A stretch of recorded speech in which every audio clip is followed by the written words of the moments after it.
जय हिंद दोस्तों, बहुत बहुत स्वागत है हमारे YouTube चैनल पर। 31/3/2024 को हमारा साल खत्म हुआ था, financial year 23-24, assessment year 24-25। ITR की ड्यू डेट्स आपको पता होती है 31 जुलाई 2024 है। जिन व्यक्तियों की टैक्स ऑडिट नहीं होती है, टैक्स ऑडिट किनकी होती है? जिनकी सेल 1 करोड़ से ज़्यादा है या सर्विस 50 लाख से ज़्यादा है। अदरवाइज काफ़ी सारे लोग जो है मोस्ट ऑफ द केसेज में बिना टैक्स ऑडिट के ही लोग आ जाते हैं। लेकिन इनकम टैक्स रिटर्न की जो ड्यू डेट की एक्सटेंशन की बात बहुत सारे लोगों के द्वारा सुनी जा रही है। सुबह से हमारे पास में 10 फोन आ चुके हैं कि सर क्या इस बार इनकम टैक्स की रिटर्न की जो ड्यू डेट्स है वो बढ़ेगी या नहीं बढ़ेगी। इस वीडियो के लास्ट तक आप बने रहें, हम आपको ये डिस्कशन करके कंक्लूजन निकाल देंगे कि ITR की ड्यू डेट बढ़नी चाहिए या नहीं बढ़नी चाहिए, बढ़ेगी या नहीं बढ़ेगी। आपको पता होगा इनकम टैक्स डिपार्टमेंट के अंदर लगभग 12 करोड़ पैन कार्ड रजिस्टर्ड है। हर साल 7 करोड़ 8 करोड़ रिटर्न उनकी लगती है। आज आपकी जो 20 या 21 तारीख हो चुकी है, इसके अंदर आपकी दोस्तों अभी तक 4 करोड़ के लगभग ITR लग चुकी है।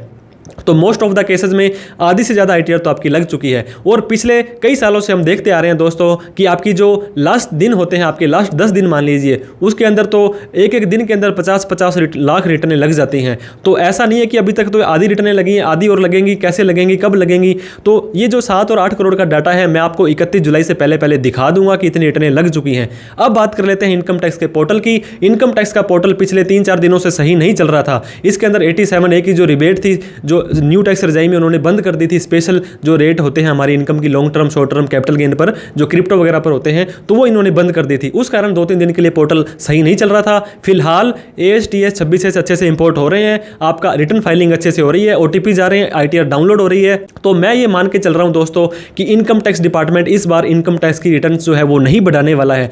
और ये अलग बात है दोस्तों, 30 तारीख को या 31 तारीख को लास्ट टाइम पर जाकर के अगर पोर्टल पर कोई लोड आ गया, रश आ गया, काम करना बंद हो गया, तो भी ये 2-4 दिन के लिए मैक्सिमम 1 हफ्ते के लिए डेट बढ़ाने वाले हैं। अदरवाइज ये क्यों बढ़ाएंगे दोस्तों? जिस व्यक्ति ने ITR भरनी है वो तो विद लेट फीस भी भरेगा। अगर 31 जुलाई को आप ITR नहीं भर पाते हो, 1 अगस्त को भरते हो, तो आपको, अगर आपकी इनकम 5 लाख से ज्यादा है, तो आपको 5,000 रुपए की पेनल्टी देनी पड़ेगी, फिर आप रिटर्न भरेंगे। तो इनकम टैक्स डिपार्टमेंट अपनी ये ड्यू डेट क्यों बढ़ाएगी जब आप पेनल्टी देकर के उसको भर दोगे? इसके साथ में और भी बहुत सारे नुकसान होते हैं। किसी भी तरह का कोई लॉस हो गया है, हाउस प्रॉपर्टी को छोड़कर बिजनेस का लॉस है, इंट्राडे F&O है, कैपिटल गेन है, तो उसको आप आगे कैरी फॉरवर्ड नहीं कर पाओगे अगर आप अपनी ITR ड्यू डेट से पहले नहीं भरते हो। इसके बाद में सेक्शन 234A के अंदर आपको इंटरेस्ट देना पड़ेगा एक्स्ट्रा, जो आपके टैक्स के ऊपर अगर टैक्स बन रहा है तो उस पर ब्याज भी देना पड़ेगा। इसके अलावा ओल्ड टैक्स रिजाइन में आप नहीं जा पाएंगे। तो बहुत सारे नुकसान आपको देखने को मिलेंगे। एक बोनस टिप मैं आपको देना चाहूंगा, 31 जुलाई तक अगर आपका डेटा नहीं तैयार होता है तो आप क्या करेंगे, जैसे भी है झूठी सच्ची ITR को आप रेडी करेंगे, उसको आप सबमिट कर देंगे और उसको वेरीफाई कर देंगे।